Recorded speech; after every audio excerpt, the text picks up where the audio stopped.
graphing polar coordinates. And this is going to be the hardest section of the chapter because we're going to do it by hand, and you have to make sure that you get all of the points exactly right, because one wrong point will throw off the whole graph when you're doing this.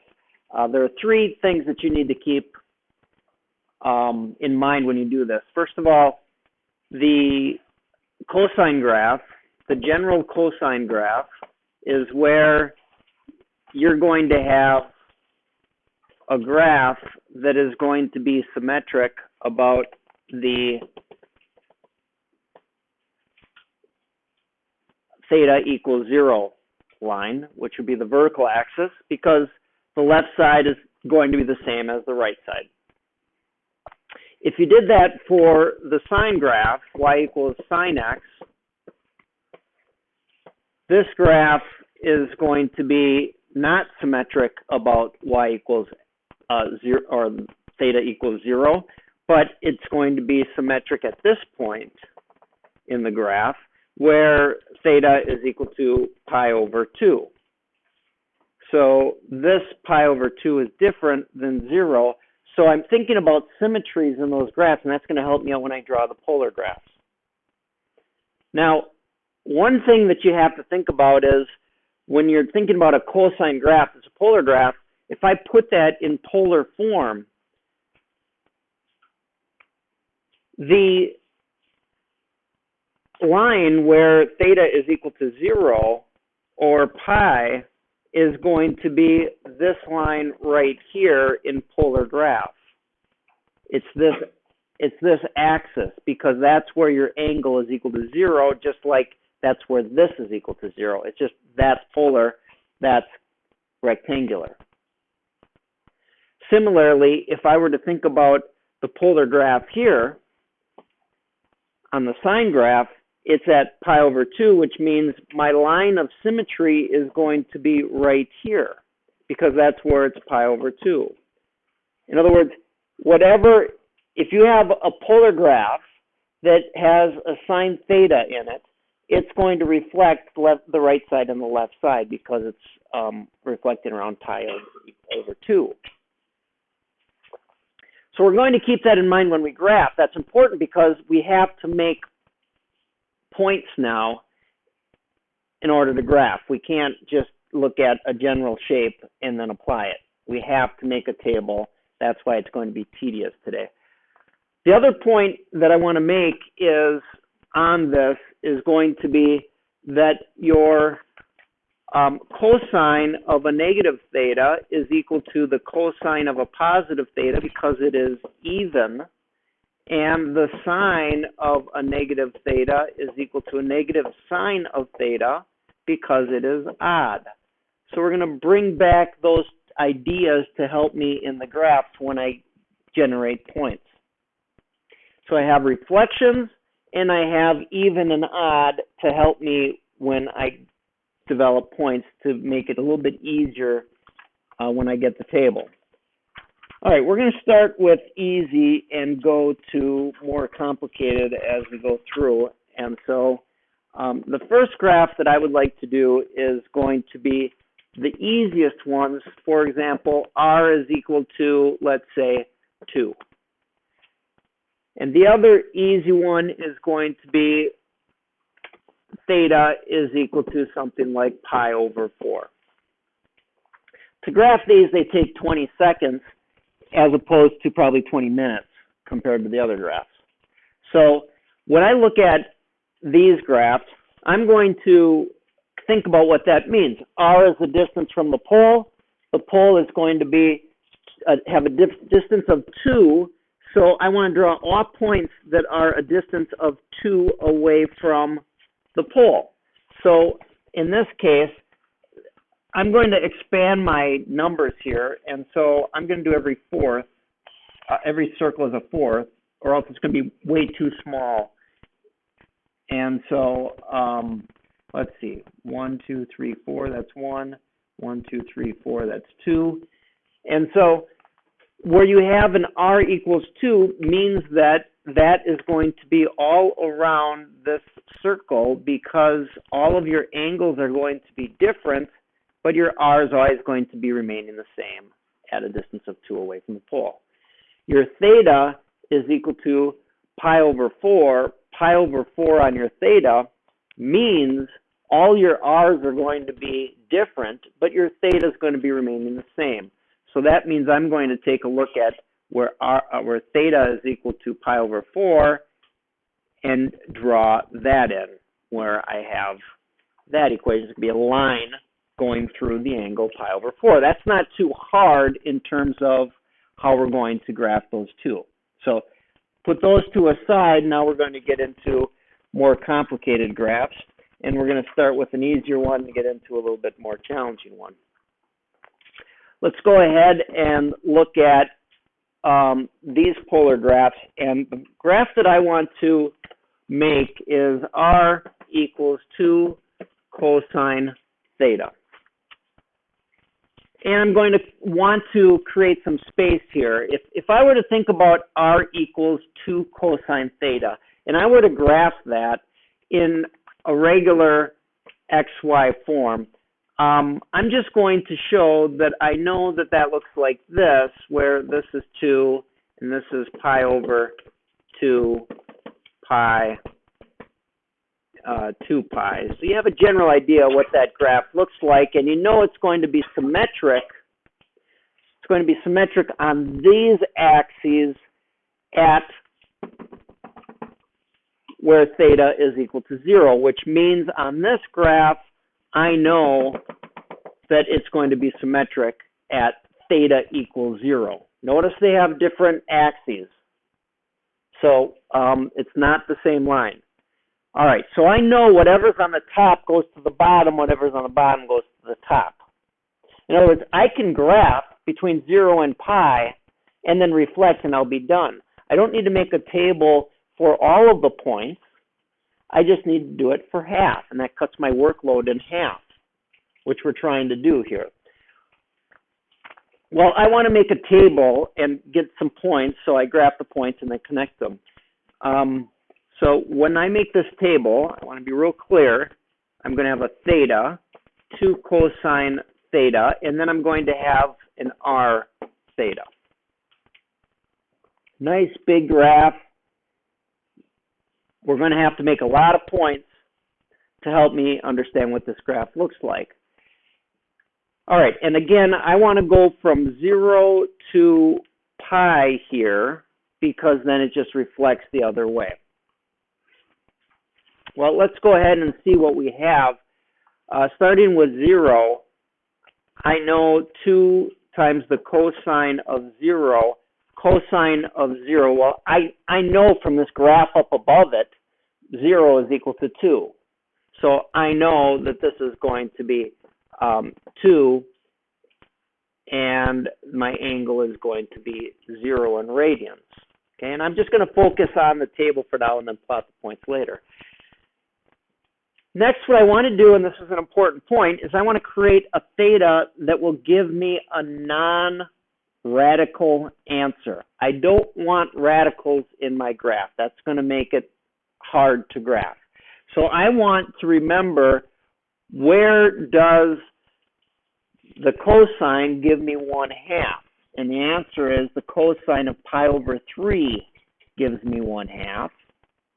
So I know that this next point should be pi over 3. I don't want pi over 4. I don't want pi over 6.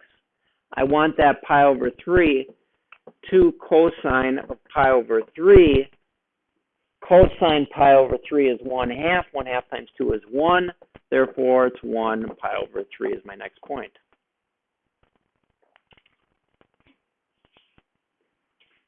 Next point. When I'm going on this graph, I'm going to see that my next whole number would be at pi over 2 because it will be at 0, and that is significant. So 2 cosine pi over 2. Cosine pi over 2 is 0, so we're really talking about 0 pi over 2. That is a point at the pole, and I need to know that. Okay, getting close to being done here. Now, pi over 3 is also what I want in the next one.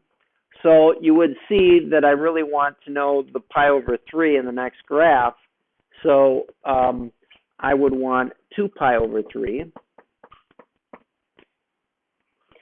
2 times the cosine of 2 pi over 3. If I were to think about this on the graph, I know my reference angle is pi over 3. If I were to look at this coming down, this is 1/2. It's somewhere between here. I know it's going to be negative. It's got to be that negative 1/2. Just like this is 1/2 up here, this has got to be negative 1/2, which means that this is going to be equal to a negative 1. Because negative 1/2 times 2 is negative 1. Right? Cosine 2 pi over 3, as shown here, would give you the negative 1. And then I can go with pi. 2 cosine of pi is equal to, let's see, cosine, I got that answer right there, negative 2. So it's going to be negative 2 pi. Well, that gives me 5 points that I can graph, and let's go ahead and graph those now. Graphing them, r is 2 and theta is 0. Okay, so where theta is 0, this is going to be 2. Again, I want to blow this out. A lot of times when you're thinking about these polar graphs, you should think about minimum and maximum points. Minimum and maximum points. So you can see on this graph, the maximum is 2, the minimum is negative 2, which means that the furthest you're going to go out is 2. That means I don't want to be working in here. I want to blow that out. So again, I'm going to go every 4 circles is 1 again. So it's going to be 1, 2, 3, 4 is 1. 1, 2, 3, 4 is 2. So my first point here is going to be right here. 0 is my theta. 2 is my distance away.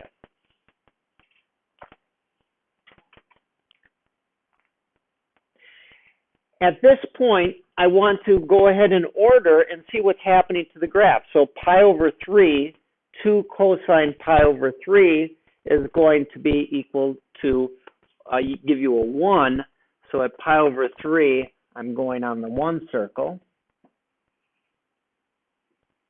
And then at pi over 2, it comes back to 0. In other words, what's happening here in this graph is it's going this way and coming back down like that, in that order. So you're connecting the dots as you go through it. Well, all right, what happens in the next part? 2 pi over 3. 2 pi over 3 is here, and it says negative 1. Negative 1 means away from there, so I'm talking about this point right here. And then at pi, it's negative 2. At pi, it's going the opposite direction, comes back to this point, which means it's going to go like this. Now, I only graphed from 0 to pi. If I were to continue going into the other thetas, it's going to reproduce itself. And so what's really happening is there's going to be a reflection both ways. I'm done right now because I know that from 0 to pi, this is going to be a reflection, and I don't have to go any further. Now, I could check a point just to make sure that what I did is right. And checking a point would be easy. If I remember my even function here, cosine is even, I could say instead of pi over 3, I could do a negative pi over 3 because I know that it's going to give me the same result as a positive pi over 3. Cosine pi over 3 is the same as cosine negative pi over 3. So that is going to be that point 1 negative pi over 3. And if I were to go on that graph at pi over 3, it would be coming down here. And it's going to have a distance of 1, which is that point right there. Without doing too much and knowing that it's an even function, I can double check. I can get some more points just to make sure. Now that graph, even though it seemed like a lot going on there, it's not as challenging because this is just regular cosine theta. If you make it cosine 2 theta or 3 theta, all of a sudden it compounds the difficulty by quite a bit. So let's go ahead and do one of those.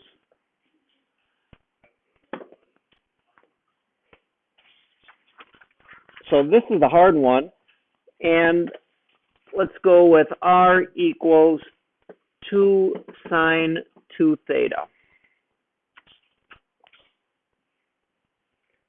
I'm going to create a lot of space on my table here. The first thing I want to do is actually graph this to make sure I know what it looks like normally. And so I'll do that over here. 2 theta, so I know my period is equal to 2 pi divided by 2, which means it's pi, which means my units, if you remember units, they're pi over 4. Pi over 4 units. That's just graphing this. And so I know pi over 4, 2 pi over 4, 3 pi over 4, 4 pi over 4. That graph is going to be, I mean, this is just drawing the graph. 2, -2, starts in the middle and goes up at all of those units. That's nothing new. We've done that all along. All right, so I have something like that where I can get some points off of those. I would know what 0 is. I would know what pi over 4 is. I would know what 2 pi over 4 is. I know what 3 pi over 4 is, etc. All right, and I would also know that, for example, this one would be symmetric at pi over 4 because the left would be the same as the right. In other words, on this one, I could eventually see that that should be a reflection on that axis.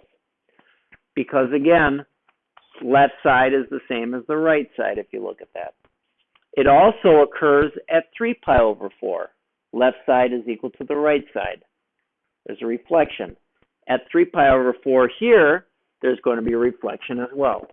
So I'm just going to dash this to remind me that actually there's a reflection occurring at those axes. Well, what does that mean in terms of the table? Well, let's go ahead and make a big table here.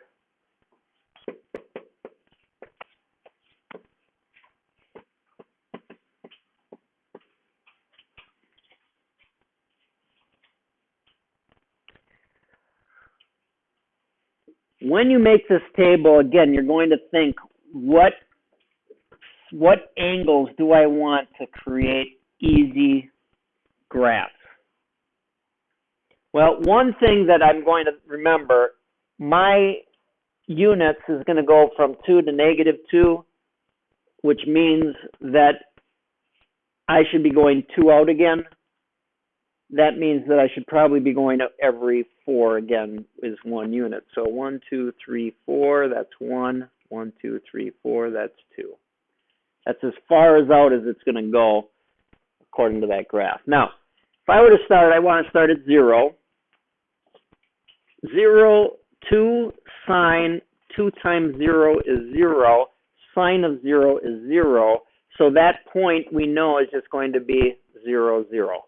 You're starting at the pole.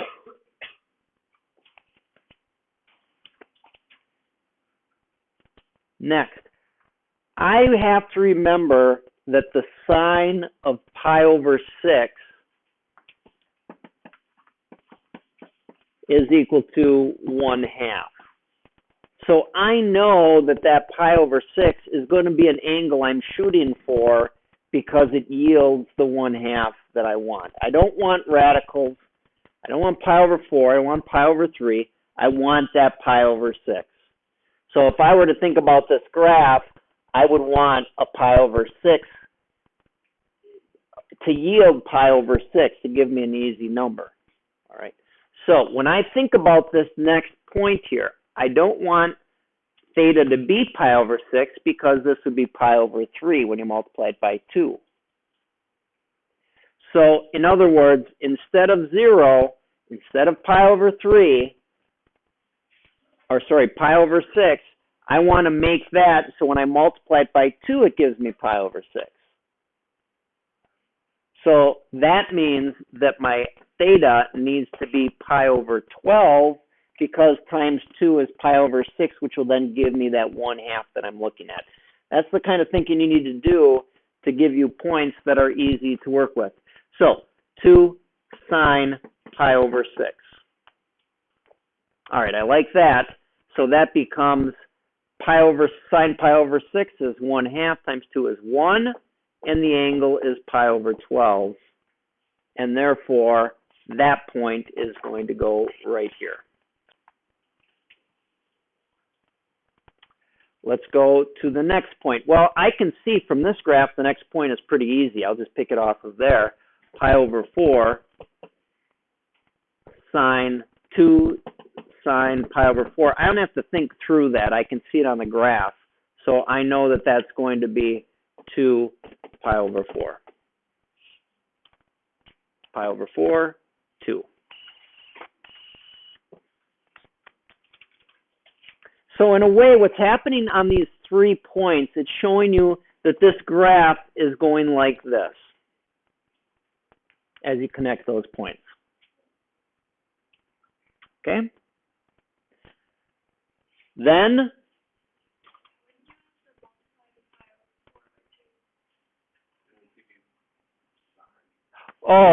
yes, you're right. This would be, yeah, sine, thank you, pi over 2, because you're multiplying it. You really didn't even have to fill that out because I was looking at this graph where you have a point up here. You know it's going to be pi over 4, 2 is what you're looking at. But yes, that would be pi over 2. Thank you.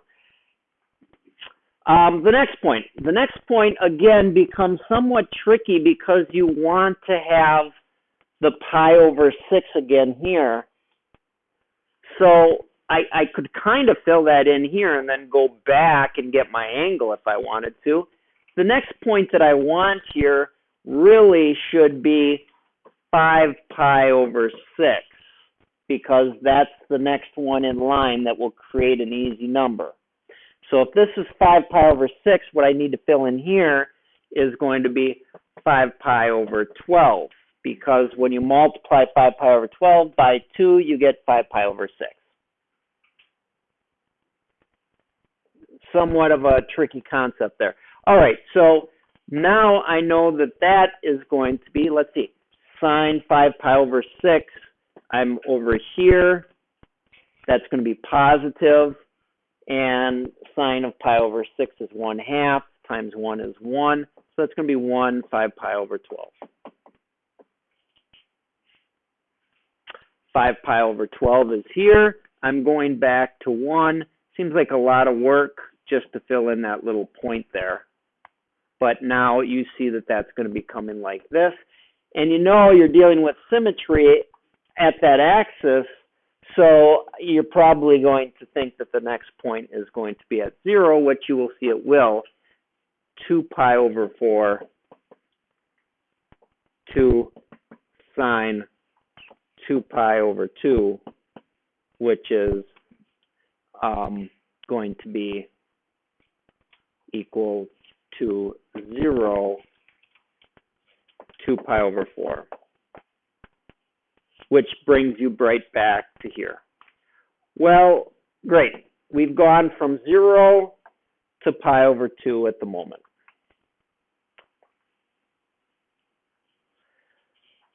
Well, one thing that we can do next is do my negatives, because I know that the sine function is odd. So instead of my r's being positive, my r's would be negative with the same as a negative angle there, right? So I know that a negative pi over 12 is going to yield the negative number up here.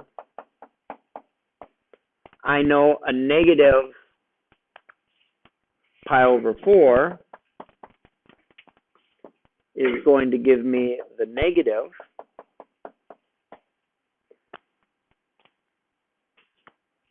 and negative 5 pi over 12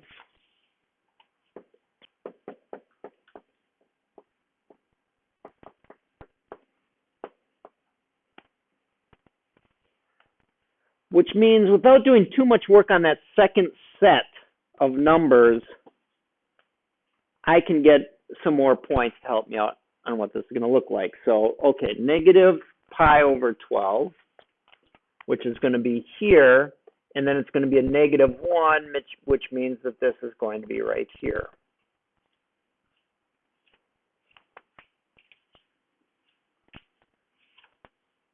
Negative pi over 4 and 2, which means it's going to come back up here.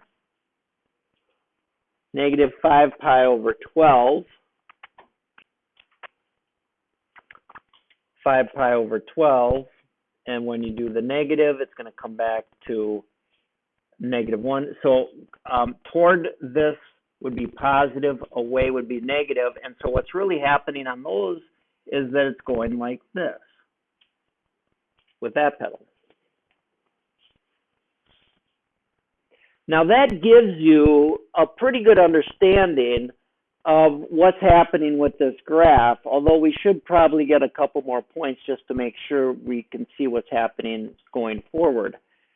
A couple other points that I can get is, let's say this one on the graph, which would be at, for example, at these axes. I want to see what's happening at these axes. So if I did 3 pi over 4, let's see, sine 3 pi over 4, it's going to be positive, so it's going to hit that same graph. Let's do down here and see what happens. The sine of 5 pi over 4, which is what I want here. So thinking about this, 5 pi over 4